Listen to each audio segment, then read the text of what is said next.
கடந்த 2021 ஆகஸ்ட் திங்கள் 5ஆம் தேதி கிருஷ்ணகிரி மாவட்டம் சாமனப்பள்ளி என்கின்ற ஒரு குக்கிராமத்தில் மக்களை தேடி மருத்துவம் என்கின்ற ஒரு மகத்தான திட்டம் ஒன்று தொடங்கப்பட்டது. Diabetic, hypertension, palliative care, physiotherapy, dialysis என்கின்ற வகையில் வீடுகளுக்கே தேடி சென்று மக்களுக்கு மருத்துவம் பார்க்கும் ஒரு மகத்தான திட்டத்தை மாண்புமிகு தமிழ்நாட்டின் முதலமைச்சர் அவர்கள் அன்றைக்கு அங்கே தொடங்கி வைத்தார்கள்.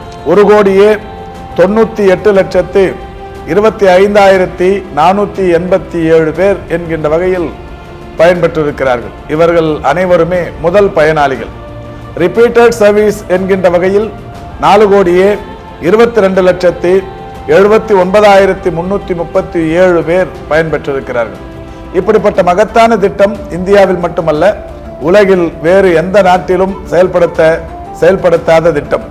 அந்த வகையில்தான் மக்களை தேடி மருத்துவத்திற்கு உலகம் முழுவதும் இருந்து பல்வேறு வகைகளிலான ஆதரவு பெருகிக் கொண்டிருக்கிறது. இந்த நிலையில் 2024 ஆண்டிற்கான United nation intelligence task force award என்கின்ற ஒரு விருது ஐநா சபையினால் இன்றைக்கு அறிவிக்கப்பட்டிருக்கிறது.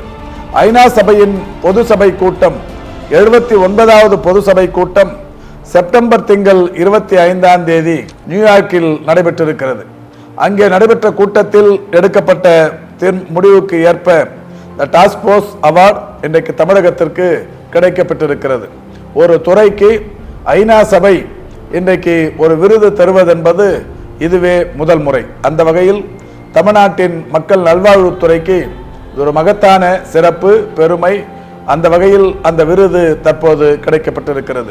மாண்புமிகு தமிழ்நாட்டின் முதலமைச்சர் அவர்களிடத்தில் இன்றைக்கு நானும் இந்த துறையின் செயலாளர், NHM MD, அதேபோல் DPH போன்ற உயர் அலுவலர்கள் சென்று காண்பித்து வாழ்த்துதலை பெற்றோம்.